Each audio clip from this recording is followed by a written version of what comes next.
là. Et nous bénissons Dieu pour son amour, sa grâce et sa faveur.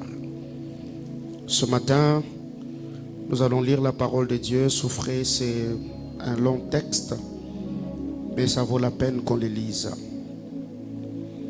Genèse chapitre 30, nous allons lire le 24 premier verset. Genèse chapitre 30 du verset 1er au verset 24. Merci d'honorer la parole de Dieu. Genèse chapitre 30 du 1er au 24e verset. On peut lire ensemble 1, 2, 3, go. Lorsque Rachel vit qu'elle ne donnait point d'enfant à Jacob, elle porta envie à sa sœur et elle dit à Jacob, donne-moi des enfants ou je meurs.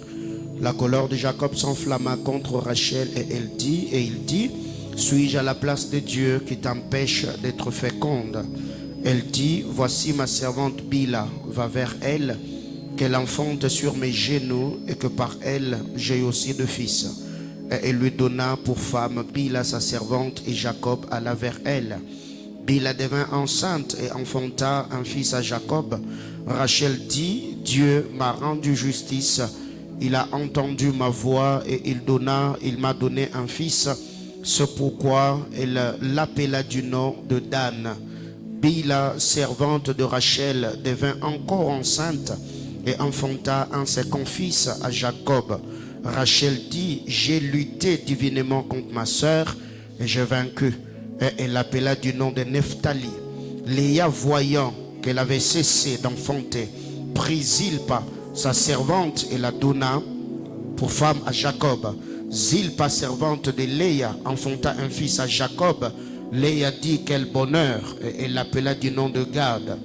Zilpa, servante de Léa, enfanta un second fils à Jacob. Léa dit que je suis heureuse, car les filles me diront heureuse, et elle l'appela du nom de Aser. Ruben sortit au temps de la moisson de blé et trouva de mandrangores dans le champ.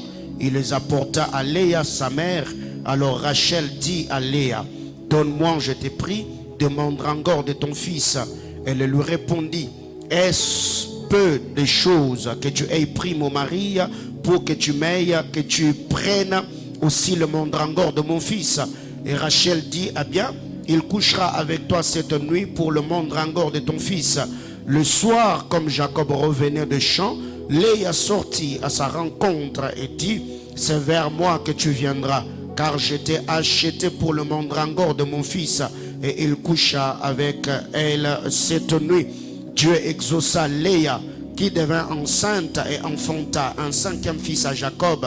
Léa dit, Dieu m'a donné mon salaire, parce que j'ai donné ma servante à mon mari. Et l'appela du nom d'Issachar. Léa devint encore enceinte et enfanta un sixième fils à Jacob.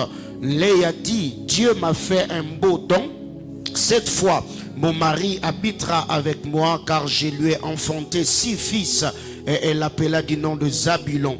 Ensuite, elle enfanta une fille qu'elle appela du nom de Dina. Dieu se souvint de Rachel. Il l'exauça et la rendit féconde. Elle devint enceinte et enfanta un fils. Et elle dit, Dieu a enlevé mon opprobre. Elle lui donna le nom de Joseph en disant, que l'Éternel m'ajoute un autre fils. Parole du Seigneur. Je nous prie de reprendre nos places, que Dieu bénisse sa parole. Bien-aimés dans le Seigneur, nous sommes là en train de partager bien sûr la parole du Seigneur. Je crois fermement ce matin, je vais m'efforcer à titre récapitulatif parce que c'est le premier dimanche, à revenir un peu sur des choses que nous avons eu à dire la semaine par la grâce du Seigneur avant d'aller plus loin ce matin. Nous avons défini le mot-clé de notre thème, le mot nuit et le mot stérile.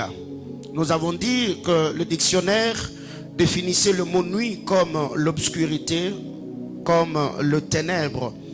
La nuit, nous l'avons également dit, c'est le symbole de destruction, le symbole d'oubli, le symbole de mort ou encore le symbole de néant. Nous avons également dit que la nuit, c'est la troisième personne du singulier de l'indicatif présent de nuire.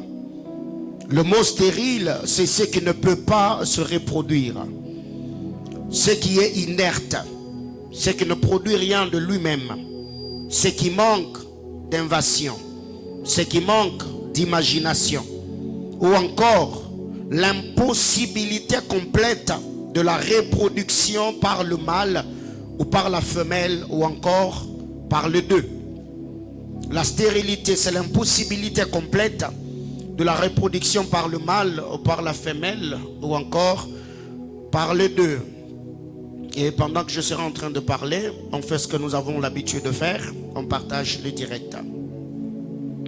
Alors nous avons dit le mercredi par la grâce du Seigneur que le jour, Dieu dans la création, je suis dans Genèse chapitre 1er, la Bible déclare, le Seigneur quand il est arrivé, il a fait le constat, il a vu que la terre était informe et vide bien sûr. Dieu s'est mis à créer, le Seigneur a créé. Après avoir créé, Dieu a fait un grand travail. Dans les livres de Genèse, nous connaissons l'histoire.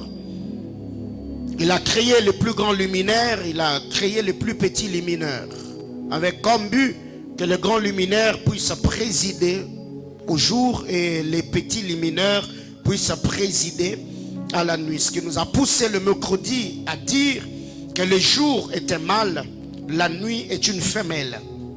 Quand nous avons parlé du jour, nous faisons allusion au soleil. Le soleil était mâle, la lune est une femelle. Et cela, c'est l'interprétation que nous avons tirée de Genèse 37. Joseph a vu le soleil, la lune et les étoiles se prosterner devant lui.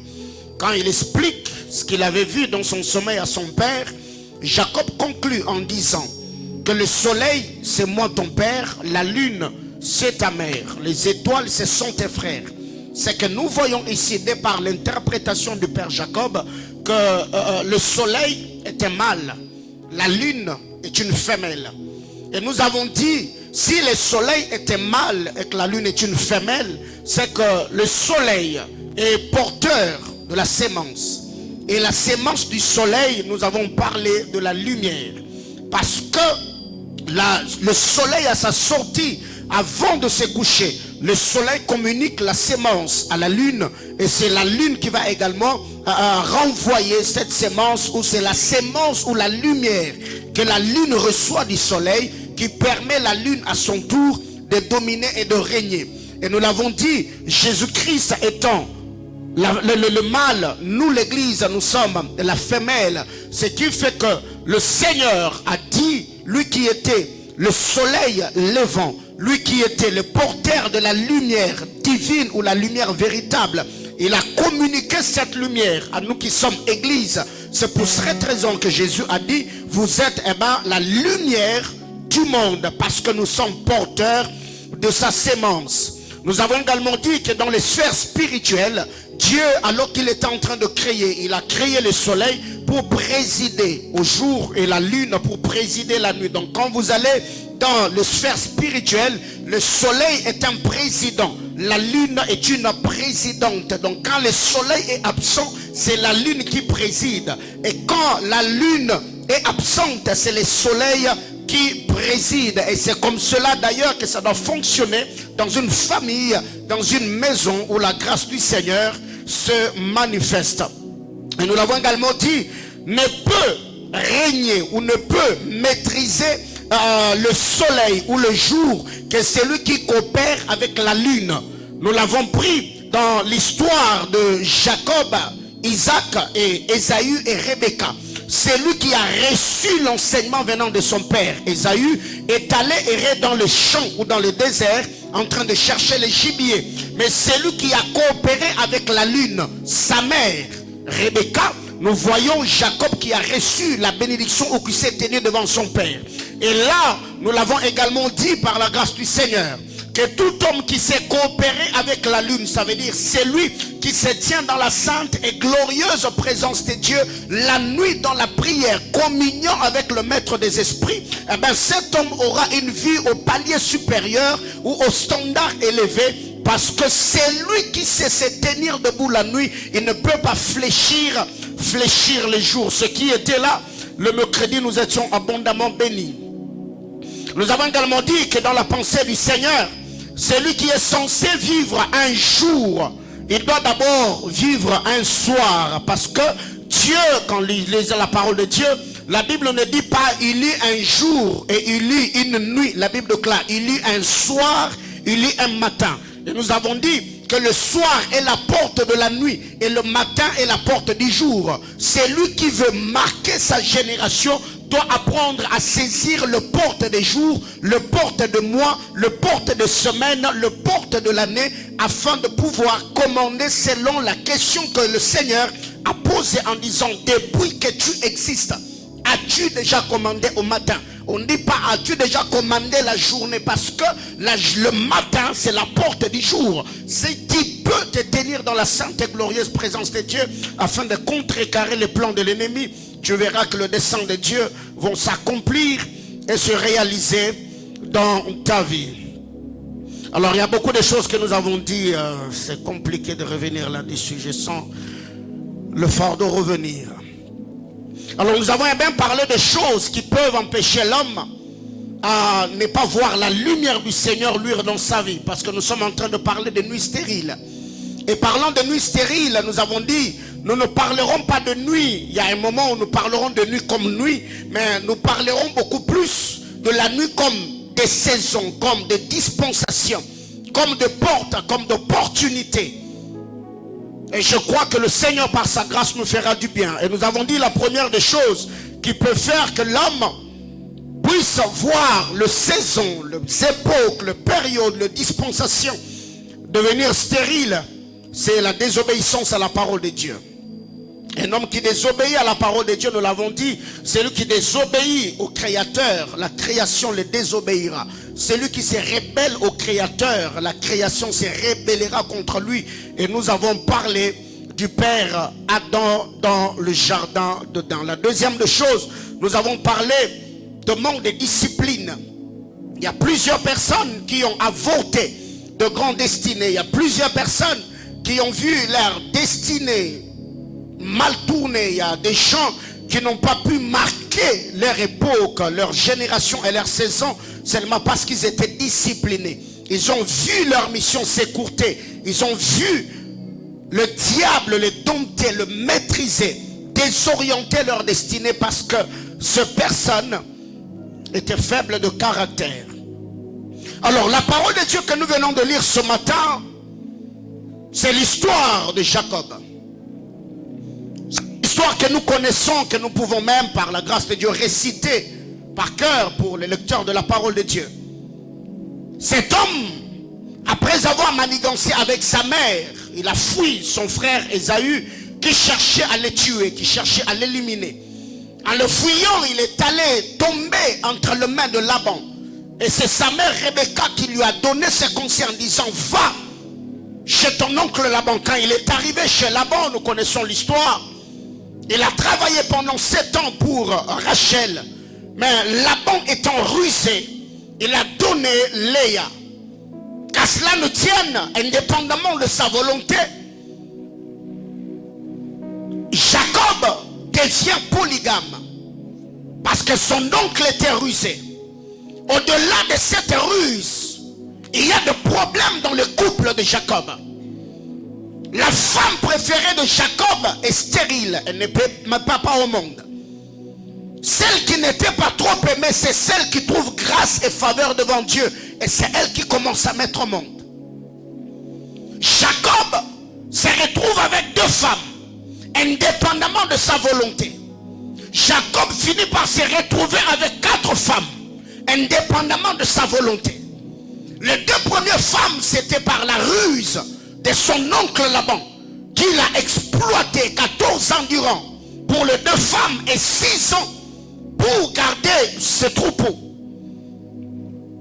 La rivalité rivalité s'installe, la rivalité s'impose entre les deux femmes de Jacob. Rachel dans son coin, elle prend l'une de ses servantes, elle donne à Jacob. Léa dans son coin, elle prend également l'une de ses servantes, elle donne à Jacob. Il y a compétition, il y a rivalité. Jacob se retrouve polygame, pas de 2 femmes, mais polygame de 4 femmes, indépendamment de sa volonté. Pourquoi? Parce que Jacob est faible de caractère. Comme elle aimait Rachel, elle a accepté d'achever la semaine avec Léa. Elle prend quand même Rachel parce qu'elle l'aimait. Et quand Rachel voit qu'elle n'a pas d'enfant, c'est au verset 1er de Genèse 30 que nous avons lu. Rachel dira à son mari, donne-moi des enfants ou je meurs. Et c'est Jacob qui s'enflamme. Il dira à sa femme, est-ce que suis-je à la place de Dieu qui t'empêche d'avoir des enfants? Alors si tel en est le cas, comme tu ne peux pas me donner des enfants, je te donne alors ma servante pour que je puisse avoir des enfants par elle. Jacob, qu'est-ce qui se passe dans ta tête? Les choses que tu es en train de faire, ton père Isaac ne l'a pas fait. Jacob prend la femme. Elle en a 3. Léa dans son coin, quand elle voit qu'elle n'a plus d'enfants, elle prend sa servante à son tour, elle met dans le lit de son mari. Et dans cette famille, plusieurs personnes sont victimes. Jacob est polygame par la ruse de son père. Rachel devient la 2e femme par la ruse de son père. Léa se retrouve dans le mariage avec un homme par la ruse de son père. Bila se retrouve femme de Jacob par la rivalité de sa maîtresse. Zilpa se retrouve dans le lit de Jacob par la rivalité de sa maîtresse. Bref, dans la famille de Jacob, tout le monde est victime.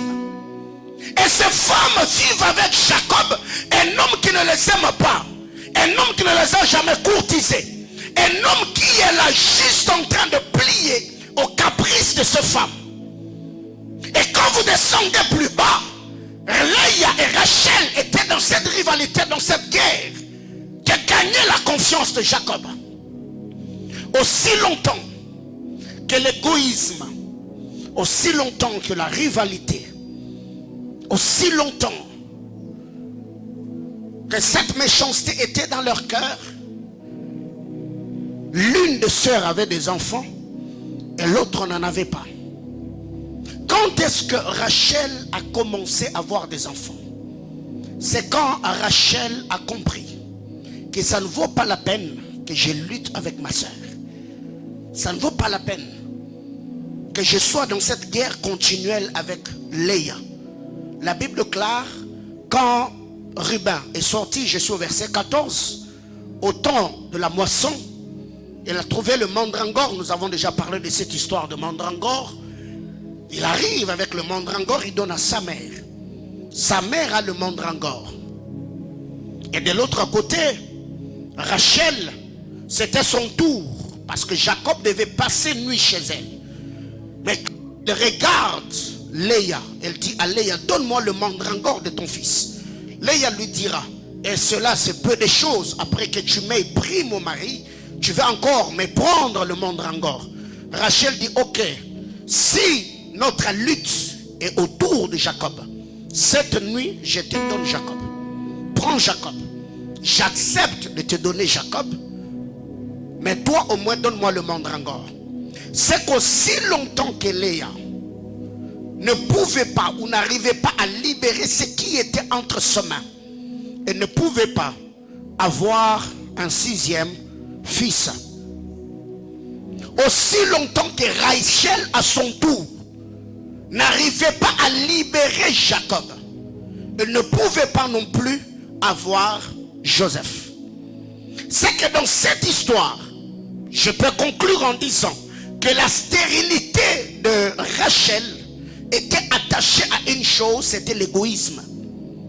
Aussi longtemps qu'elle était toujours attachée à Jacob, aussi longtemps qu'elle ne voulait jamais partager Jacob, elle ne pouvait pas, à son tour, être en mesure d'être bénéficiaire de la sémence de Jacob. Mais le jour qu'elle a accepté de libérer Jacob et rester seul dans son lit, ces jours-là, ce n'est pas seulement le mandrango qui a fait le travail, mais le Seigneur a vu que Rachel a atteint un niveau de maturité qu'elle devait atteindre afin que l'enfant qu'elle était en train de chercher, qu'elle reçoive cet enfant. Et nous l'avons toujours dit, si dans notre saison on peut accepter de mettre à la disposition de l'autre ce qu'il lui faut, c'est pendant ce moment-là que le Seigneur du haut de son trône nous donnera également ce dont nous avons besoin.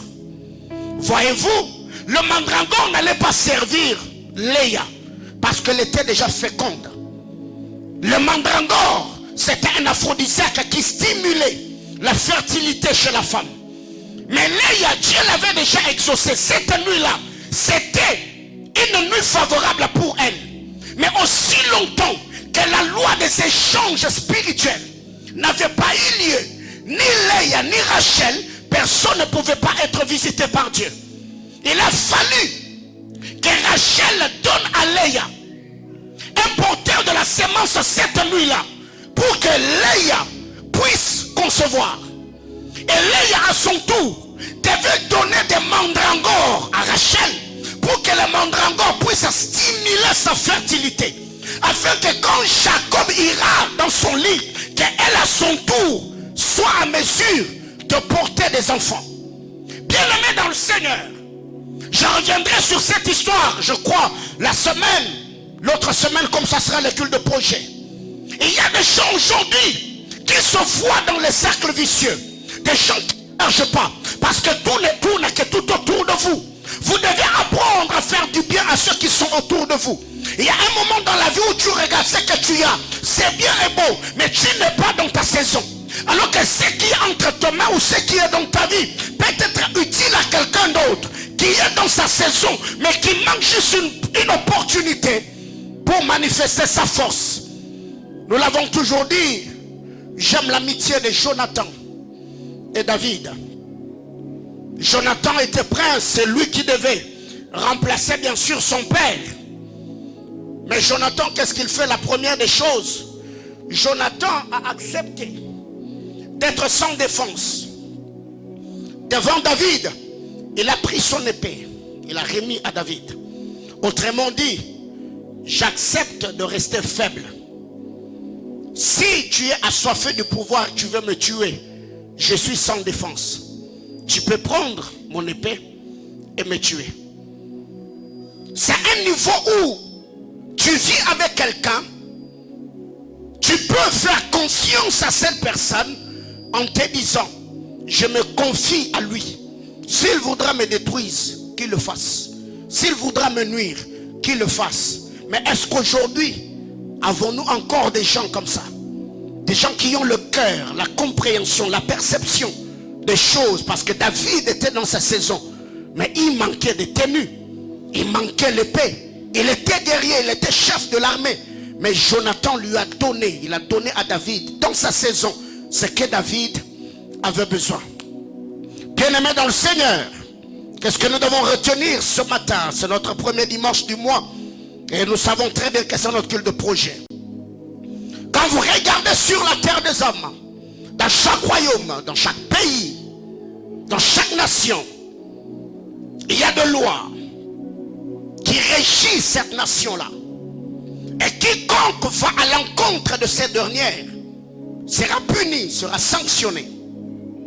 Et nous, étant citoyens du royaume, nous avons également notre constitution à nous, qui est la parole de Dieu. Quiconque obéit, soumet son âme à cette constitution, il verra la lumière du royaume. Et celui qui désobéit à la parole de Dieu, automatiquement c'est le ténèbre qui va l'envahir.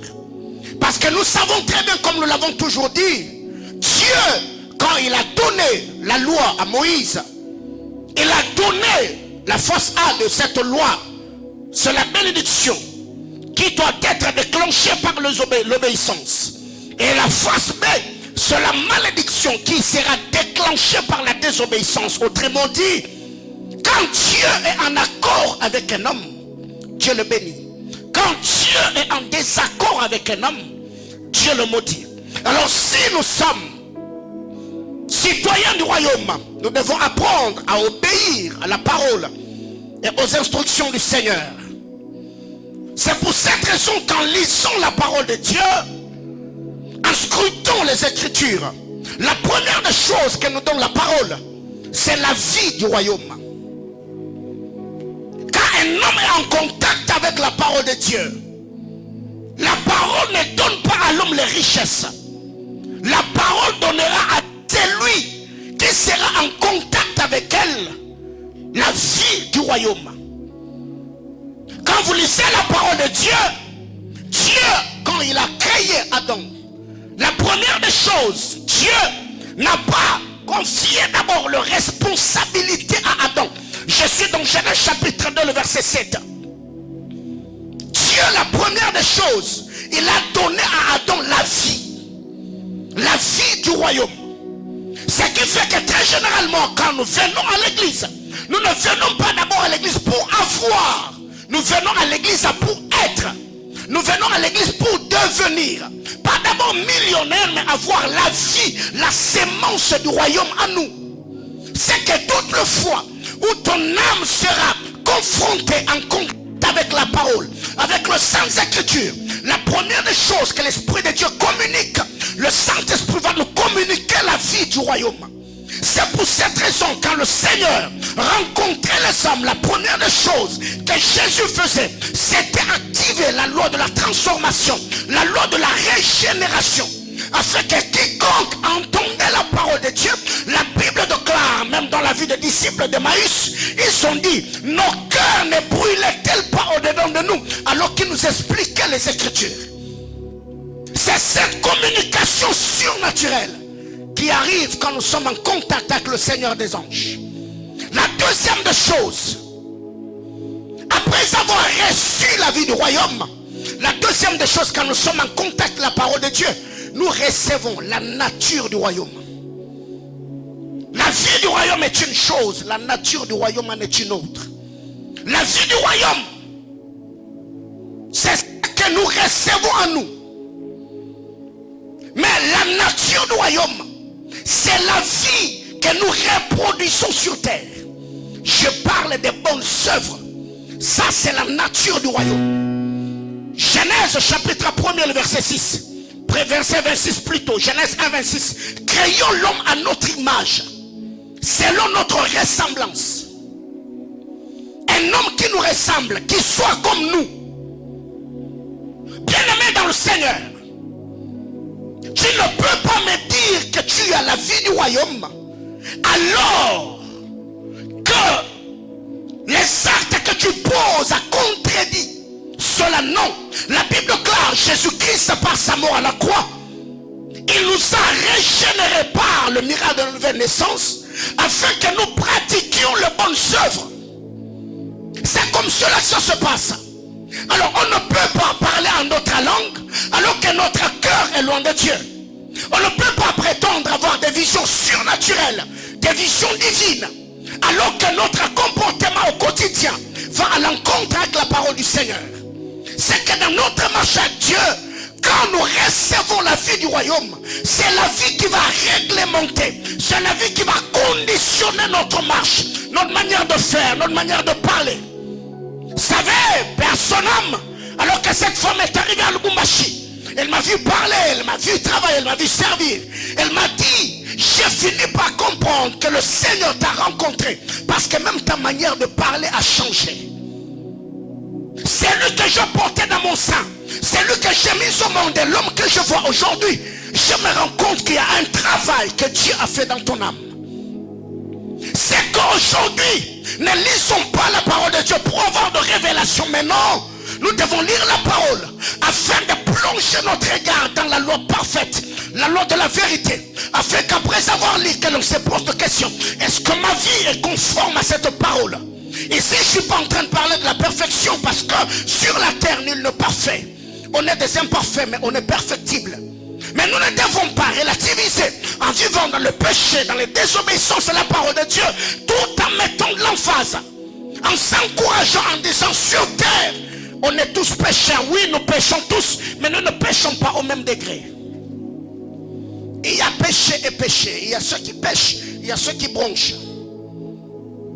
Troisièmement, après la vie du royaume, après la nature du royaume, c'est là que nous recevons les choses du royaume.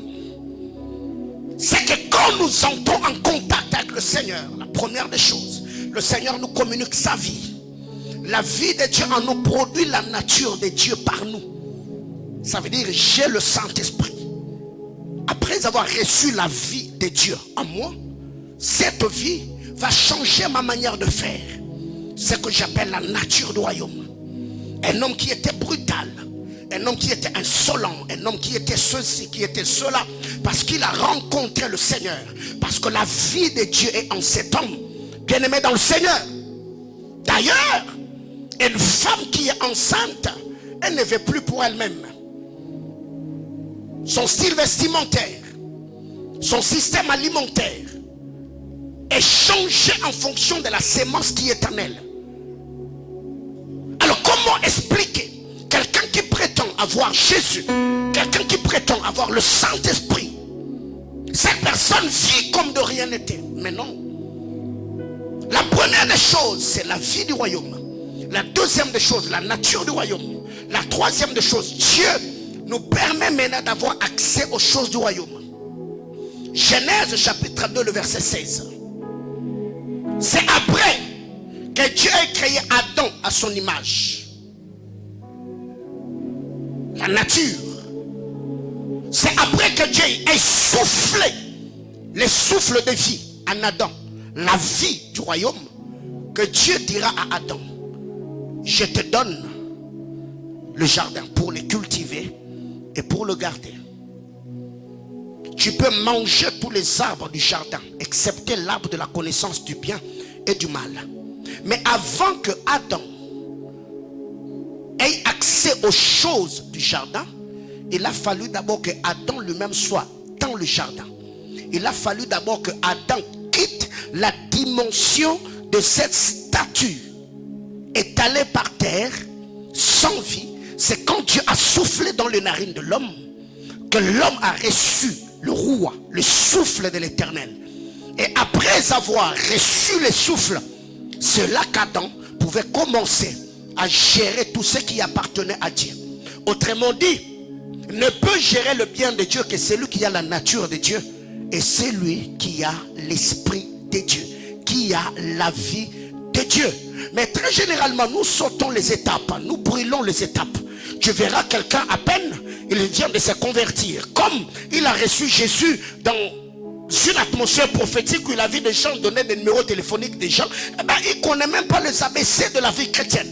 Il ne connaît pas comment on se confesse, comment on prie. Automatiquement, la personne qui a donné sa vie au Seigneur hier, il va aller à la montagne en train de dire: Seigneur, on y fout le romencho. Frère, ça ne passe pas comme ça. C'est qu'il y a des choses que nous devons faire. Il y a une certaine manière de vivre sur la terre des hommes. C'est que quand nous donnons notre vie au Seigneur, on doit être patient. Le Seigneur doit travailler notre caractère, va travailler notre vie. Alors comme nous savons que sur terre, nous avons une mission bien précise, chaque vie doit avoir des principes. Un homme sans principe fera tout sauf rien. Car nous l'avons dit, je crois, le vendredi, le principe finit par devenir des disciplines. Quand tu as des principes, il y a des choses que tu ne feras pas. Pourquoi tu es discipliné dans telle et telle autre chose? Parce que j'ai un principe. Je ne peux pas faire telle chose. Ça devient une discipline parce qu'au commencement tu t'es donné un principe. Alors il y a des gens aujourd'hui qui sont dans tout. Pourquoi Jacob s'est retrouvé avec 4 femmes? Parce que Jacob n'avait aucun principe. On a pris Léa, on te donne, tu acceptes. On prend Rachel, on te donne, tu acceptes. On prend Bila, on te donne, tu acceptes. On prend Zilpa, on te donne, tu acceptes. Et vous verrez que cet homme a eu de sérieux problèmes dans sa vie. Et quand il arrive devant Pharaon, Pharaon lui pose la question: parle-moi de tes nombres d'années. Il dit, mes années sur terre ont été remplies par des douleurs et par des maux. Parce que la rivalité dans sa maison, les compétitions de cette femme, le temps qu'il a passé chez Laban, ça brise son cœur et son âme. Et nous l'avons dit, quand tu sais que tu as une grande destinée, il faut renforcer les mesures disciplinaires. Il faut devenir dur avec toi-même. Parce que vous devez savoir, même l'apôtre de la grâce, quand l'apôtre Paul parle, il dit, je m'impose toutes sortes d'abstinence. Je tiens mon corps assujetti pour ne pas être dit disqualifié. Et si le mot disqualifié, ce n'est pas synonyme d'avoir commencé la course, non. Ça veut dire quand tu es encore dans la salle d'entraînement. Si tu ne respectes pas les disciplines de ce que tu fais comme sport, donc à partir de là, on te met déjà de côté parce que tu n'es pas qualifié pour commencer la course. Et il y a des gens jusque-là, il a 30 ans, il a 35 ans, il a 25 ans, il a 40 ans, il n'a jamais vu sa destinée commencer parce que déjà dans les lieux secrets, Dieu t'a déjà mis de côté. Quand Dieu regarde ta manière de faire, Dieu se dit, mais ces gars-là, si je dois l'exposer, donc il jettera l'opprobre sur l'église, sur le famille. Alors que faire pour éviter le scandale? Toi tu restes dans les vagues, cache-toi. Donc nous devons comprendre ces choses et cette compréhension, le Seigneur nous fera grâce. Mais il y a d'autres vérités que l'église doit comprendre. L'homme sur la terre de l'homme ou des hommes, l'homme est à la quête de sa découverte. Sur cette terre, tous les jours, l'homme travaille pour se découvrir. Parce que l'homme ne se connaît pas. L'homme, tous les jours de sa vie, l'homme travaille pour se découvrir. Pas seulement en termes de potentiel, pas seulement en termes d'habileté, pas seulement en termes de capacité, mais l'homme veut comprendre son existence, sa provenance, sa destination. Je viens d'où? Je suis où? Je viens où? C'est beaucoup de questions qu'on se pose. Et très généralement, en étant à la découverte, à la recherche de sa découverte, la compréhension de sa mission, ce qui fait que cette découverte est suivie par une autre chose, une autre étape ou une autre quête, c'est la recherche du bonheur. L'homme cherche à se découvrir. Pourquoi? Parce que le bonheur est attaché à notre découverte. Ceux qui sont heureux, ceux qui sont épanouis sur terre, sont ceux qui ont compris ce à quoi ils sont appelés. Ils ont payé le prix, ils ont travaillé afin de vivre l'accomplissement des desseins éternels de Dieu. L'homme, tous les jours, l'homme travaille. L'homme veut se découvrir. L'homme veut se connaître. Alors comme l'homme est à la quête de sa découverte, comme l'homme est à la quête du bonheur, ces deux choses vont pousser l'homme à aller à la rencontre des divinités ou encore à la rencontre des esprits. L'homme est surnaturel. Dieu l'a créé comme ça. L'homme est surnaturel. Qu'il soit païen, qu'il soit chrétien, l'esprit de l'homme, Dieu a créé l'homme comme ça. L'homme aime les mystères. L'homme aime découvrir. L'homme veut vivre le bonheur. Alors, comme l'esprit de l'homme ou comme l'homme est mystérieux, l'homme travaille afin d'entrer en contact avec les esprits. Soit pour se découvrir, soit pour renforcer ses capacités ou ses habiletés afin de vivre le bonheur. Quelqu'un est avec moi ce matin? C'est comme ça que l'homme fonctionne. Dans l'esprit de l'homme. Pourquoi aujourd'hui il y a des gens qui vont dans des sciences occultes? Parce que l'homme est curieux. Et cette curiosité s'est placée dans l'esprit de l'homme. C'est inné au fait. L'homme cherche à découvrir de nouvelles choses. Comment expliquez-vous? Quelqu'un peut être dans sa maison, il se réveille le matin et il vous dit, je veux devenir un explorateur. Je veux aller, je ne sais pas, dans d'autres planètes, découvrir ce qu'il y a. Il y a quoi dans l'esprit de l'homme? Quand est-ce que Pierre s'est découvert? C'est quand il a rencontré un esprit supérieur. Je parle de Jésus. Quand il a rencontré le Seigneur, Jésus lui dit: Pierre, qu'est-ce que les gens disent que je suis? Les uns disent que tu es Élie, tu es l'un des prophètes. Et vous, Pierre ouvre la bouche et dit: tu es le Christ, le Fils de Dieu. Donc, c'est par la découverte des esprits que l'homme arrive à se découvrir. Et c'est quand je parle de découverte des esprits, je ne suis pas en train de parler des esprits démoniaques, des esprits impurs, non. Je parle, Christ est un esprit. C'est l'esprit supérieur. Il est le Dieu créateur. Et même ceux qui sont dans des sciences mystiques, ils arrivent à découvrir ce que leur esprit est capable de faire en entrant en contact avec des divinités. Il y a même des gens qui font des voyages astro. Quand ces gens sortent de leur corps, ils s'exercent. Pourquoi? Parce que leur esprit est entré en contact avec des divinités. C'est que l'homme sur la terre, l'homme est en train de chercher comment se découvrir.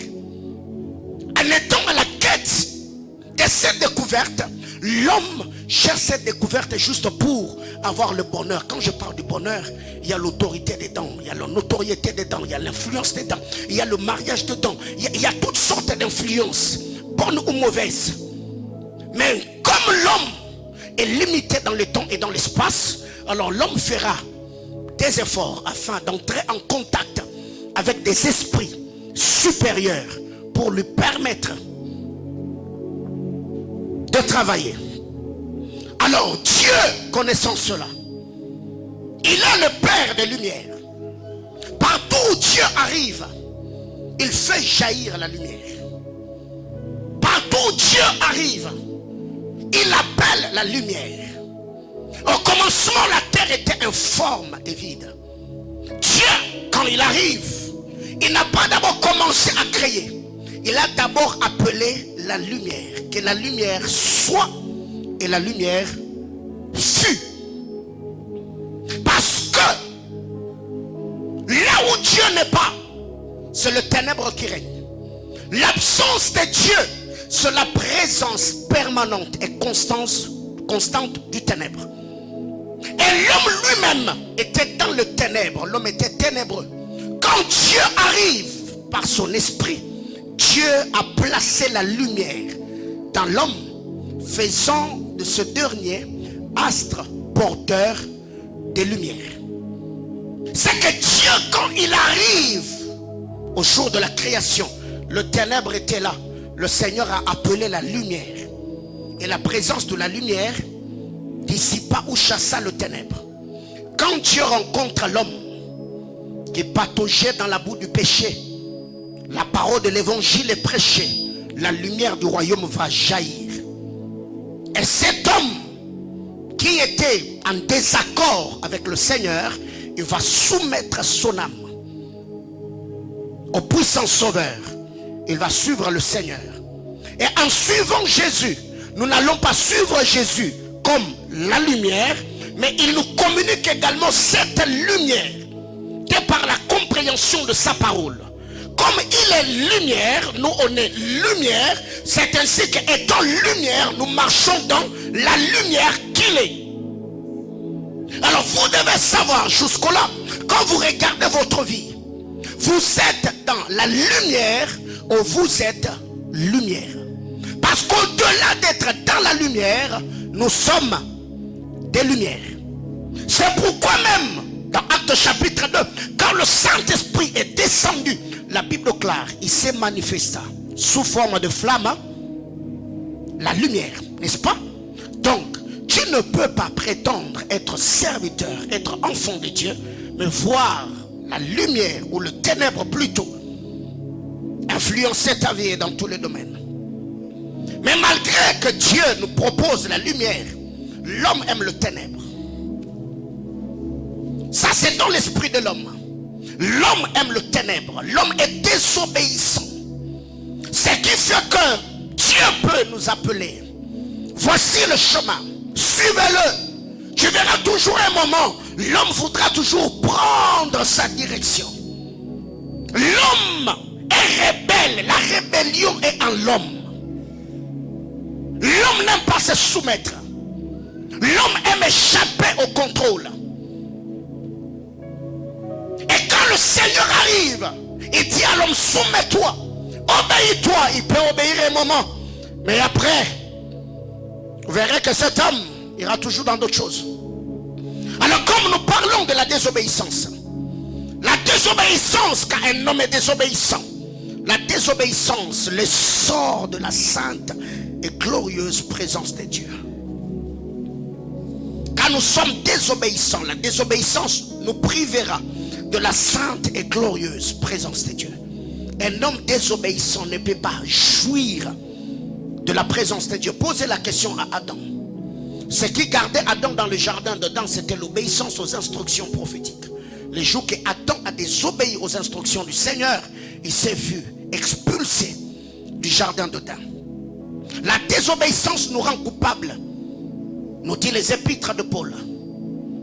La désobéissance rendra l'homme coupable. Et j'ai résolu de ne pas donner de texte biblique afin de vous pousser à chercher. La désobéissance rend ou rendra l'homme coupable. Et notre vérité, c'est que la désobéissance nous privera le repos. Pourquoi ils ne sont pas entrés dans le repos? Parce qu'ils étaient désobéissants. Ce qui fait qu'il y a des gens qui ne vivent pas le repos de Dieu. Il y a des gens qui ne bénéficient pas de merveilles du Seigneur, seulement parce que notre cœur est rebelle.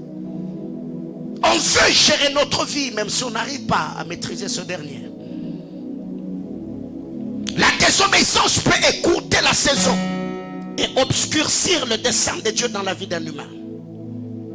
Quand tu es désobéissant, la désobéissance au Seigneur peut écourter ta saison.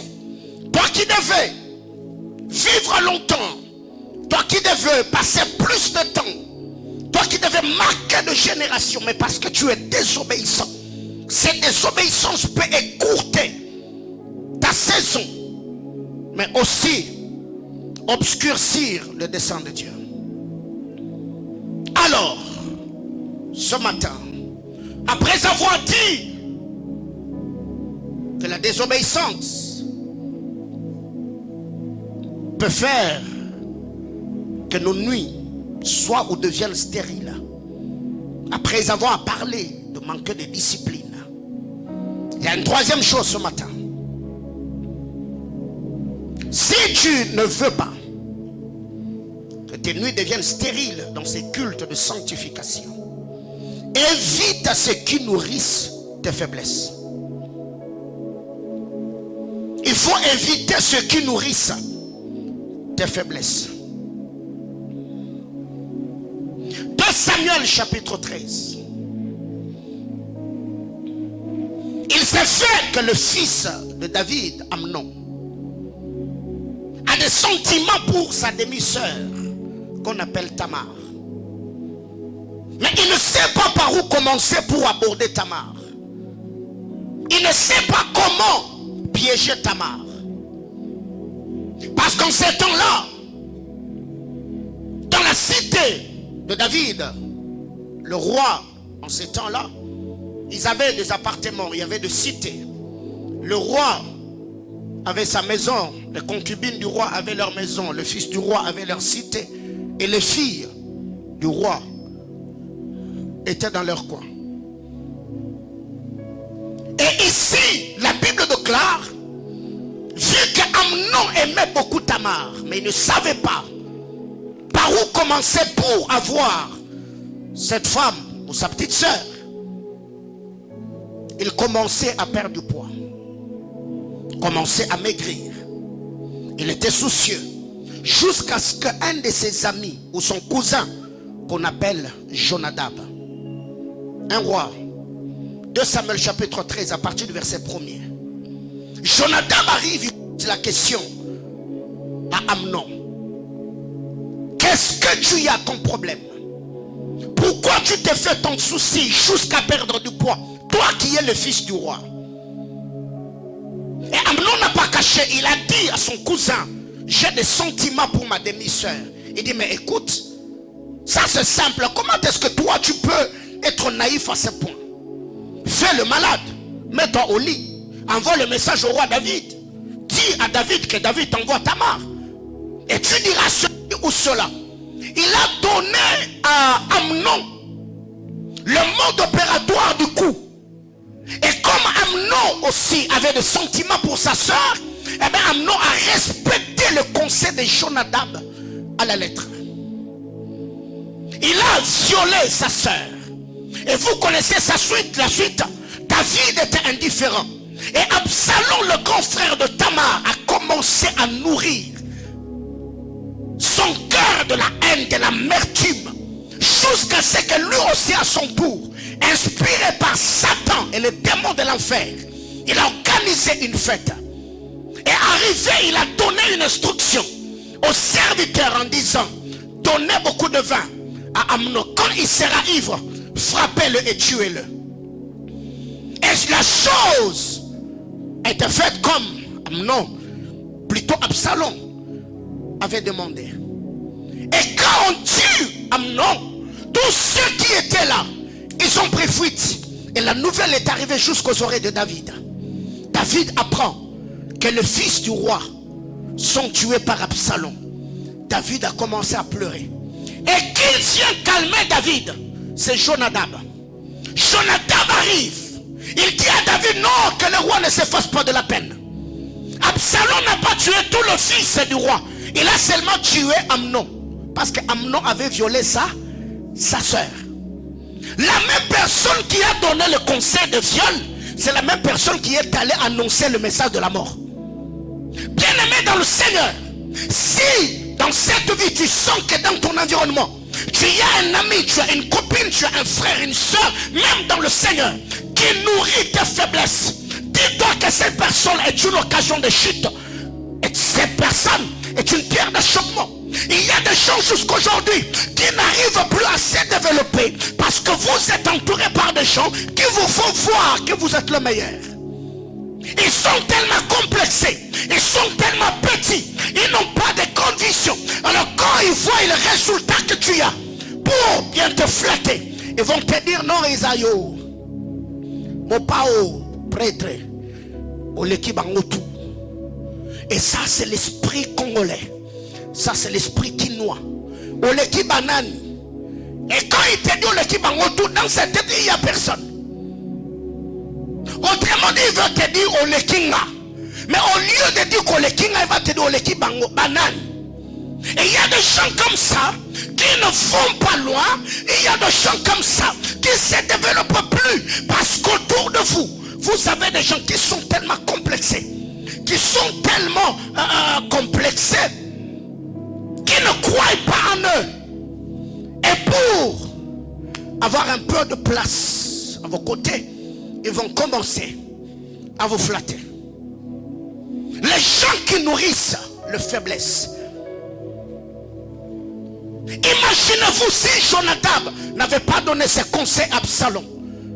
À Amnon plutôt, je crois qu'Amnon allait se ressaisir avec le temps. Je crois peut-être qu'il allait passer à autre chose. Il allait trouver peut-être une stratégie sur comment changer ses idées. Combien d'entre nous ici, vous êtes entourés par ce genre de personnes?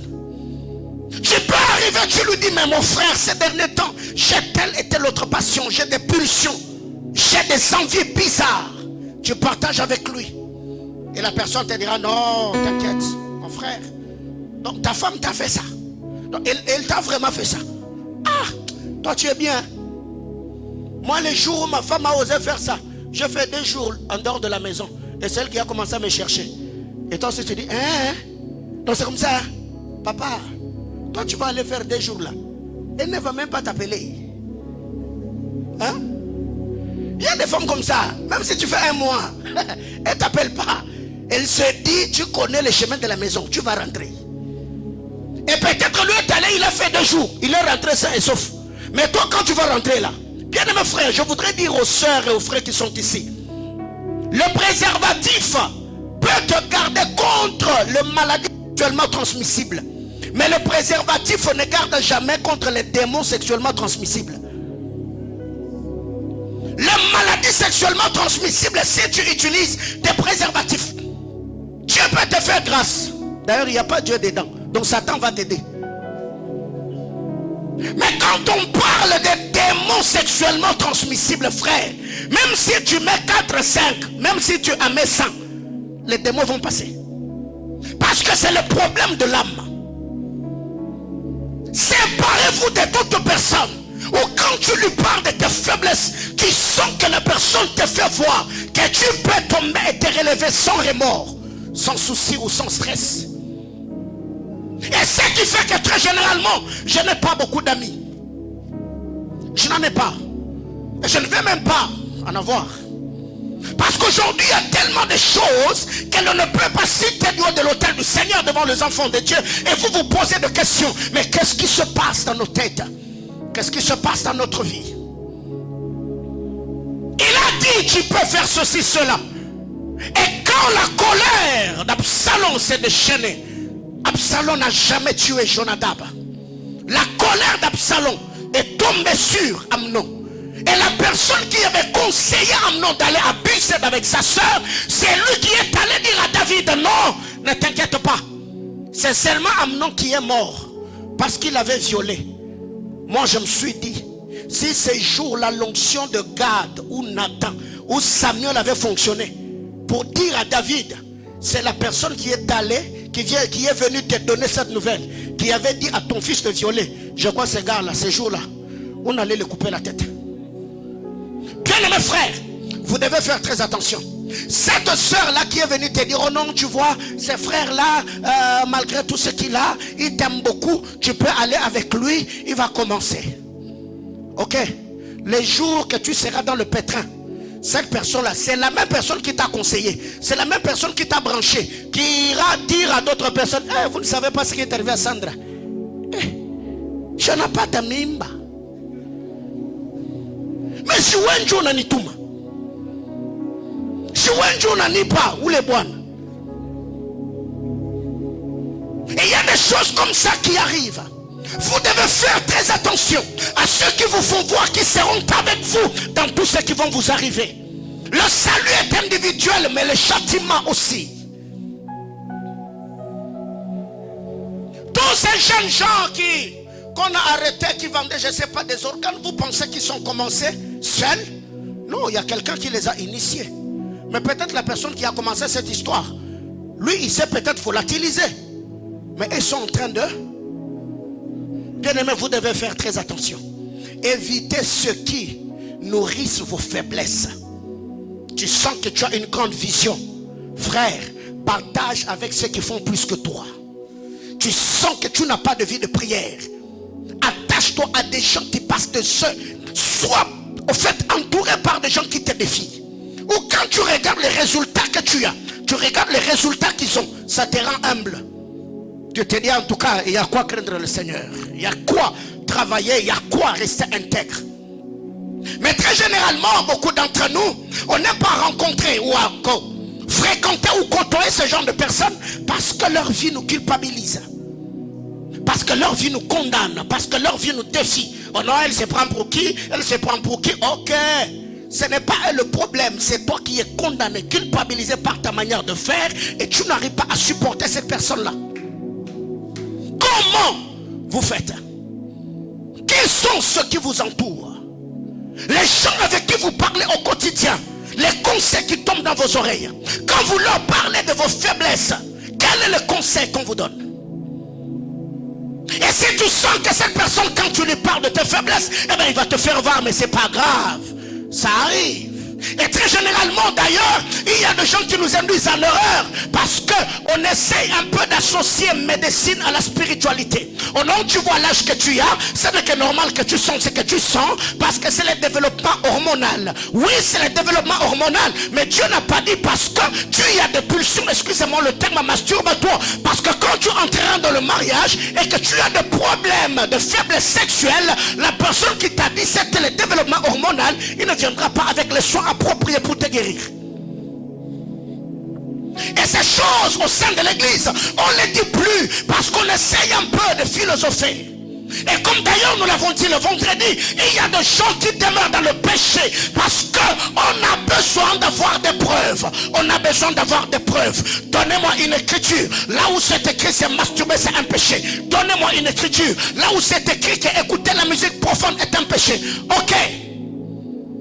Ton ancêtre, votre ancêtre Satan, celui qui inspire tes grands frères les musiciens, il faisait quoi au ciel?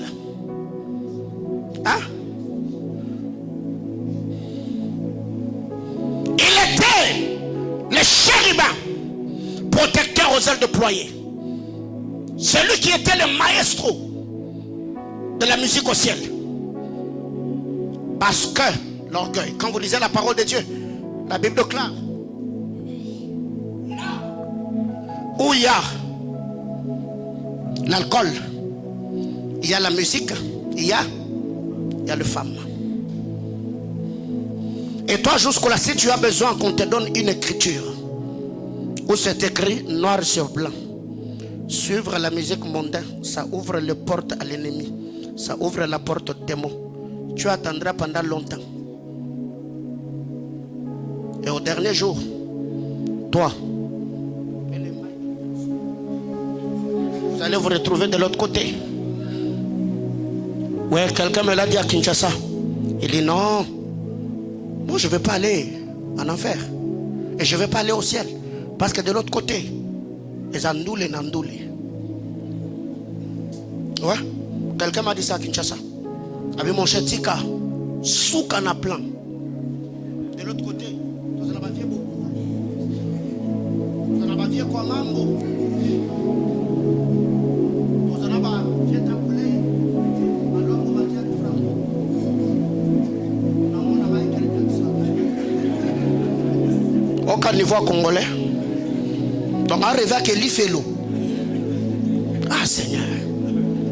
Et cette histoire, on l'a tellement diminuée parce que nos musiciens nous ont chanté. Il y a un système, il y a l'Ifelo. Moi, te zope la méto. Te kuna bozika. Kuna penza. Walai, bozika penza. Tant que tu as yoga ndoule, ozalangota. Nandouli c'est yemoko. Akata moto. Si un instrument moi robeta kuna bozongo wapi. Dans un système à l'Ifelo. Te moto à l'Ifelo serait peli au Zika. Dis à ton voisin, évite ceux qui nourrissent tes faiblesses. Ces faiblesses peuvent être nourries par les amis ou notre environnement, comme c'était le cas de Jonadab et Amnon. Ceux qui sont autour de nous peuvent nourrir ces faiblesses en nous. 2. Ces faiblesses peuvent être nourries par nous-mêmes. Donc, au milieu de ma sumuna yo, tie koli, tie botimbuma, pecho sumuki. Quand vous lisez la parole de Dieu, 2 Chroniques chapitre 26 le verset 16. 2 Chroniques 26 le verset 16. La Bible déclare, lorsqu'il est devenu grand, son cœur s'éleva pour les perdre. Lorsqu'il est devenu grand, lorsqu'il a affermi sa royauté, lorsqu'il a eu la notoriété, lorsqu'il est devenu influent, lorsqu'il a vu ce projet réussir, quand il a vu qu'il a des résultats escomptés, il s'est dit maintenant ça y est. Son cœur s'éleva. Pas pour le garder près de Dieu, pas pour le garder en Dieu, mais son cœur s'éleva pour le perdre. Bien-aimé dans le Seigneur, tous les jours de ta vie, n'apprends pas seulement à parler au Seigneur, mais apprends à parler à ton cœur. Un homme qui sait qu'il a une grande destinée, et c'est lui qui doit apprendre à soumettre son âme. L'âme est rebelle. L'âme est déloyale. Mais tous les jours de ma vie, je parlerai à mon âme comme David. Mon âme, pourquoi t'as battu au-dedans de moi? Obéis à la parole. Crains le Seigneur. Bien-aimés dans le Seigneur, surtout en ces temps, vous devez faire très attention. Quand tu es devant ton miroir, comment tu te vois? Quand tu t'habilles bien et tu sors, les gens te disent tu es beau, tu es belle. Qu'est-ce que ça te fait? Et même le sobriquet, les noms que vous vous donnez, ça révèle l'orgueil qui est en vous. Quand quelqu'un s'élève, il dit prêtre, souverain. Vous voyez ce que ça fait? C'est qui vous donne l'impression que je suis au-dessus de vous. L'âme de l'homme peut nourrir son orgueil. Les avoirs, les talents, les capacités. Pour cette raison, quand Dieu voudra t'humilier, il te mettra toujours en contact avec des gens qui ont plus que toi. Comme ça, quand tu vas le regarder, tu dis, ah.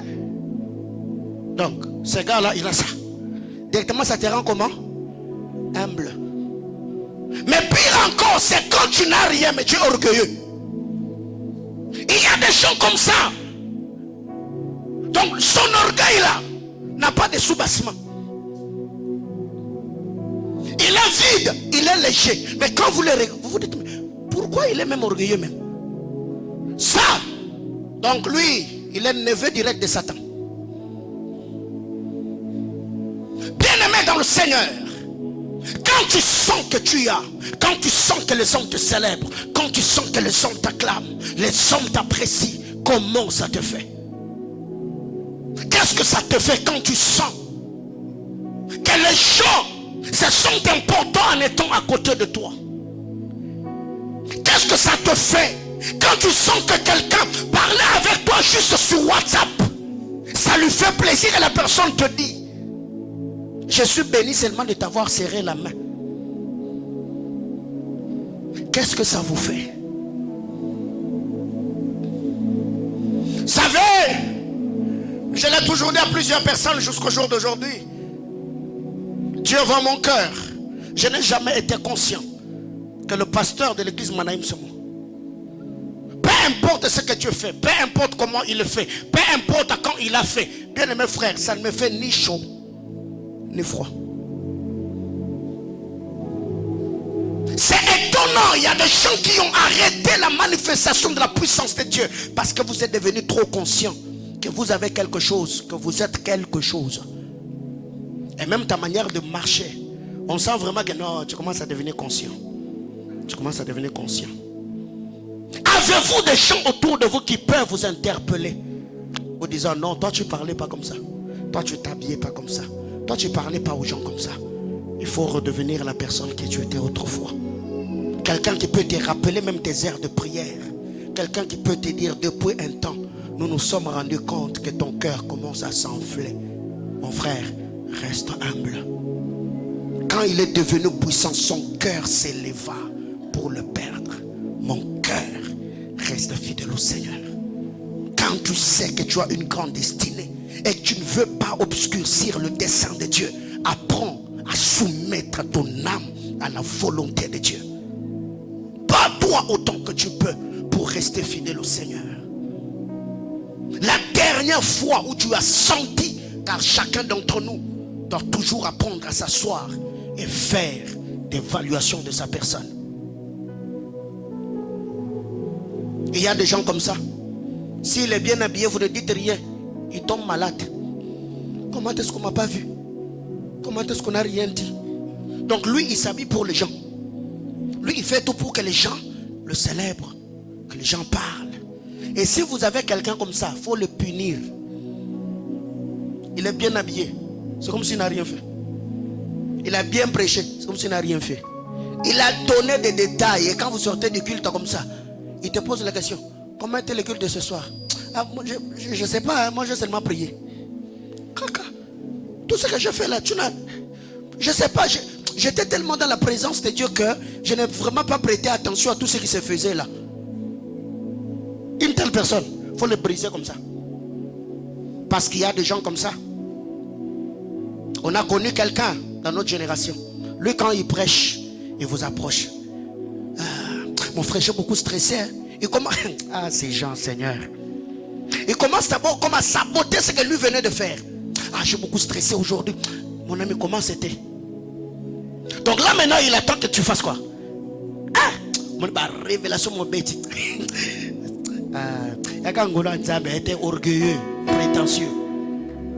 Yakangolo Nzambe te oui maramusalaki, oui maramusalaki.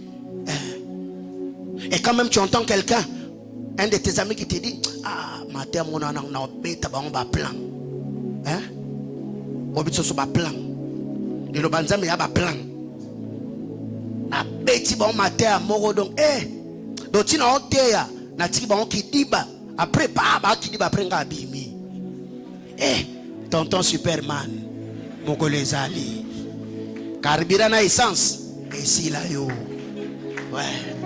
Yo quand c'est toi qui dit bah zoka to zoomé yo to tala rabo o mundo sili et sili pe ouais. C'est pour ça même mes fils ici je vous brise d'une certaine manière hein. Oh yo té grave donc tu peux na bureau sur social loté berger merci félicitations c'était bien parce que yo ozela na on me révèle papa ngana na tana té je suis pas là pour nourrir votre orgueil. Oh, tu viens dans cette église, tu nous achètes une parcelle, papa. Tu entres dans mon bureau, tu t'agenouilles, je prie pour toi, je te oins d'huile au nom du Seigneur. Ça s'arrête là. Oh, je monte maintenant ici. Amen, amen, hein? Amen. Appelons maintenant les couples Mbombo. Passez devant. Vous voyez cet homme, oh my God, est-ce qu'on peut... Papa, tu attendras pendant longtemps. Ici, Jésus. Ouais. Jamais on entrera dans ces pièges-là. Les papas et ma maman ba olia bino ka boy. Ba maman ba papa ba bino ka boy. Omoni ba orgueil na biso kaka. Et déjà to yebi ke ba congolais ba linga blo wa bongo. Siko pona bi msebino lar na wambruye bino. Ba papa, bo pèse déjà combien? Bo pèse 2000. Ba maman bona combien tona wisa ba maman ba lali. Moi de la femme est confiée. Après, o ba no fongola ba sac. Ici, jamais. Si tu vas faire, fais-le pour Dieu. Si tu attends que le pasteur te célèbre ici, mon frère, tu seras blessé. Donc je vais te blesser, donc tu seras blessé. Comment est-ce qu'à moi j'ai donné 10 000, le pasteur n'a rien dit. Tu veux que je dise quoi? Et si tu as donné 10 000, si on a un zambet,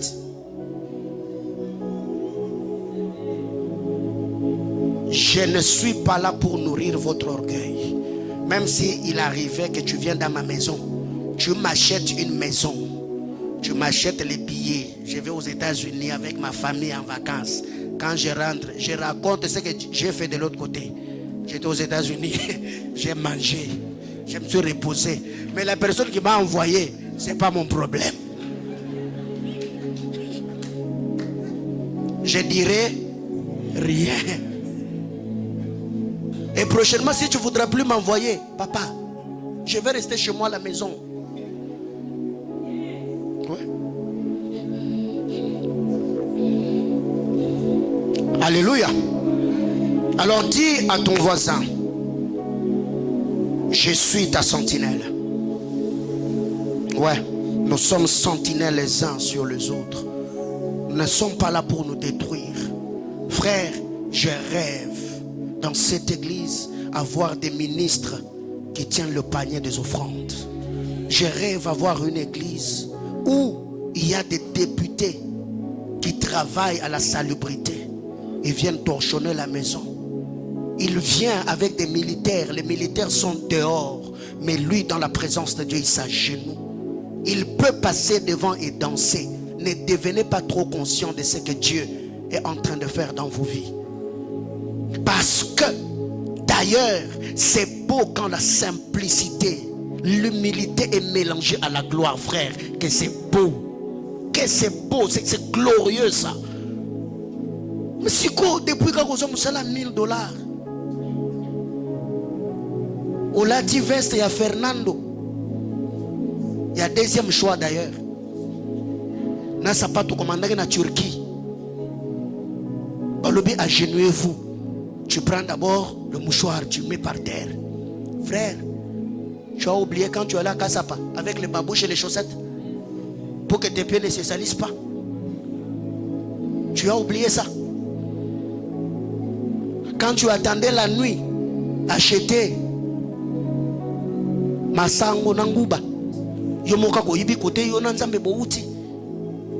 tu as vraiment oublié quand tu mangeais les bikedi, les mioko et les nkalanga. Frère, savez, très généralement, l'homme se complique la vie pour rien. Tous les jours de ma vie, je me bats et je me pose la question. Le pasteur, le frère Paulin d'hier, comment il vivait? Quand il est devenu prophète, comment il vivait? Quand il est devenu pasteur? Quand j'étais célibataire? Quand j'ai eu une femme? Quand j'ai eu un enfant? Quand j'ai eu 2? Maintenant que j'ai 3? Comment je vivais? Restez humble, facilitez-vous la tâche. Ce que vous vivez aujourd'hui, ça n'a rien à voir avec ce que le Seigneur nous a promis dans cette église. Tu peux écourter ta saison et la manifestation de la gloire de Dieu seulement de par ta manière de faire. Troisième et dernière chose ce matin, j'avais tellement à dire. Ça peut être les amis, ça peut être nous-mêmes ou encore le diable. Romains chapitre 7 à partir du verset 15.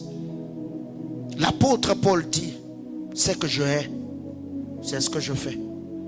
Ce que je n'aime pas, c'est ce que je fais. Ce que j'aime, je ne le fais pas. Ici, c'est le diable. C'est comme ce qui s'est passé dans le jardin d'Éden.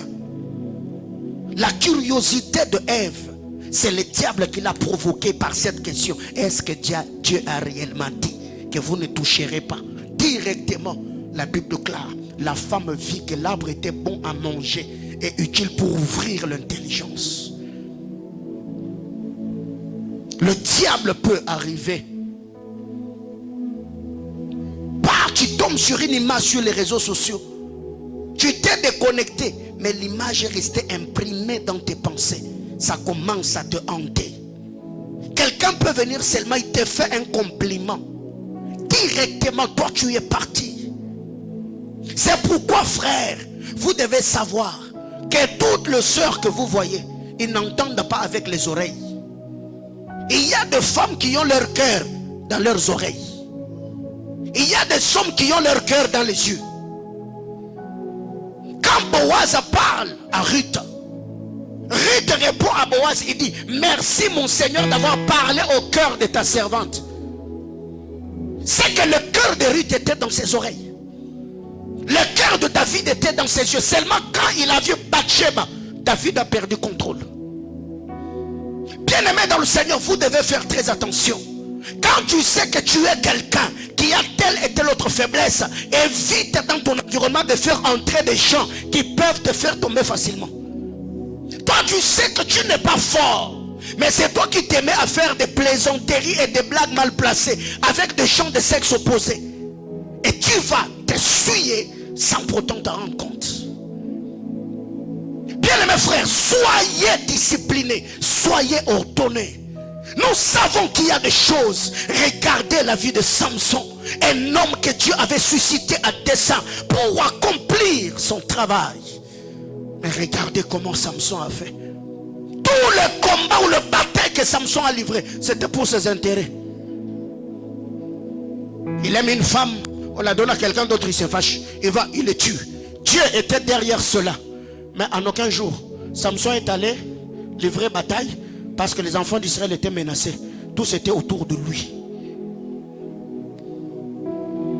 Le diable peut venir dans une saison bien précise. Il t'incite. Et surtout, quand tu sens que dans cette période-là, ce qui fait ou ce qui faisait ta force, tu ne le fais plus. Tout homme doit être conscient. Peut-être c'est ma vie de prière, c'est ma vie de consécration, c'est la méditation de la parole, c'est l'œuvre que je rends à l'église, la tâche, la responsabilité que j'occupais.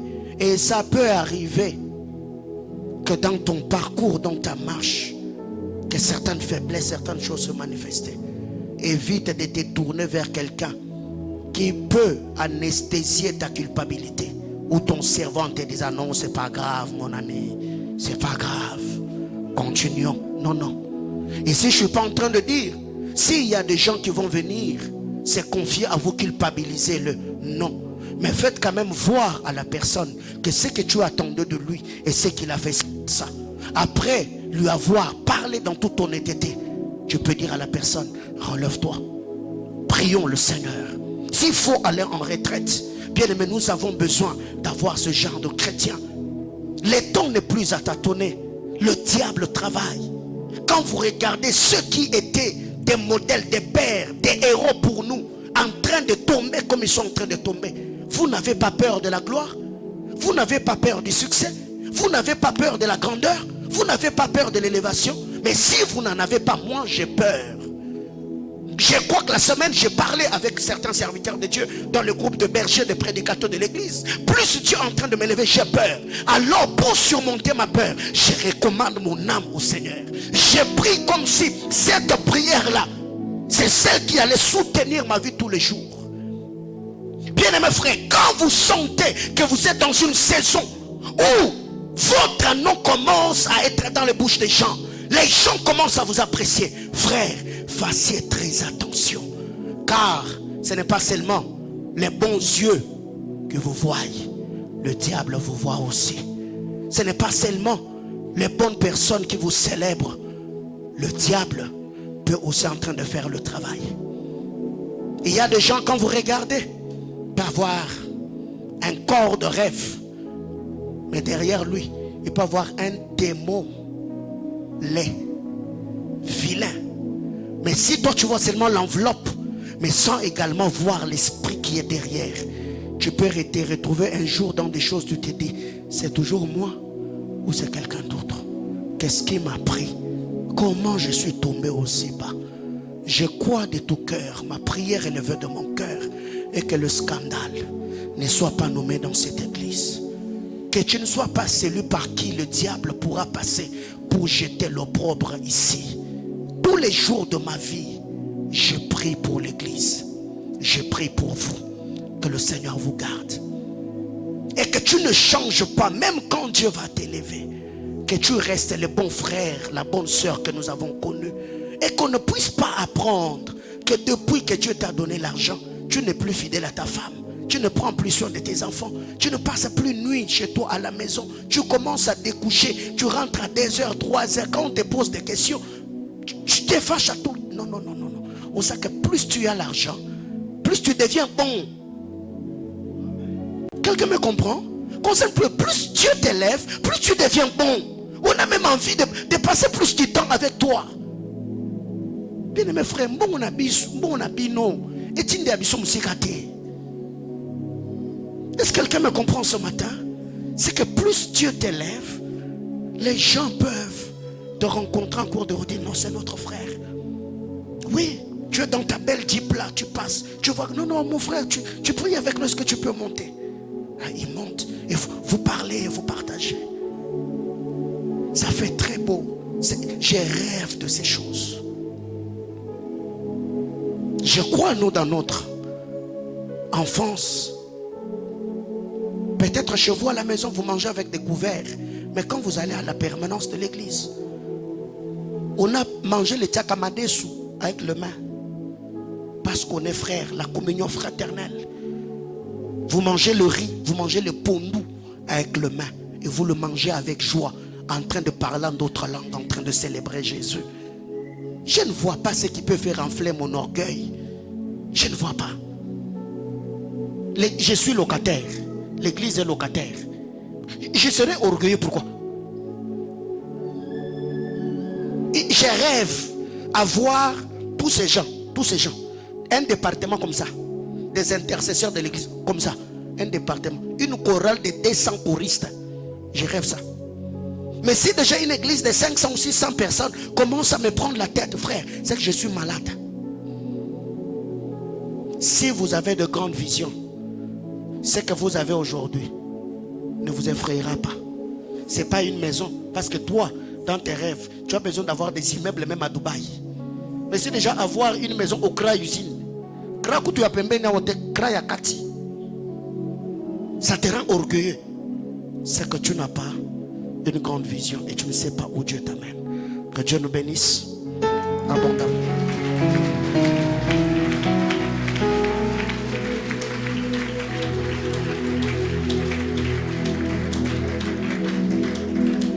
Ce matin, je voudrais que chacun d'entre nous s'examine et fasse une prière en fonction de cet examen. Tu sais comment te briser ou comment te traiter durement pour que ton âme ne s'enfle pas. Chacun d'entre nous ici se connaît. Peut-être toi, c'est l'éloquence. Quand tu parles, on sent que ton art oratoire, tu es posé. Peut-être toi, c'est ta morphologie. Quand les gens te regardent, tu es beau, tu es belle. Peut-être toi, c'est ta manière de t'habiller qui plaît aux gens. Quelqu'un d'autre, c'est l'onction. Peut-être tu as toutes ces choses en toi. Mais dis-toi seulement, qu'est-ce que je peux faire pour garder mon âme fidèle au Seigneur? Je voudrais que tu élèves la voix, que tu pries le Seigneur.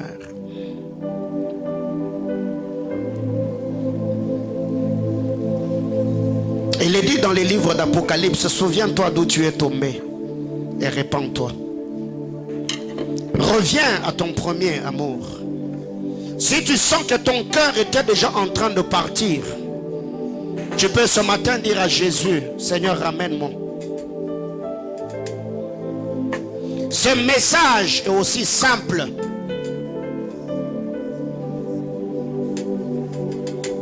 Mais tu peux ce matin répandre ton cœur devant le Seigneur, dire à Jésus, depuis un temps, ce que j'avais comme discipline, le sérieux que j'avais, l'intégrité que j'avais, je ne l'ai plus.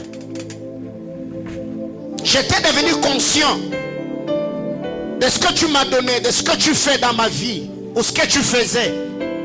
Et ces choses m'ont poussé à perdre ma vie de prière. J'ai perdu ma vie de consécration. Est-ce que ce matin tu peux dire à Dieu, Seigneur, je prends la décision d'oublier un peu mon compte en banque.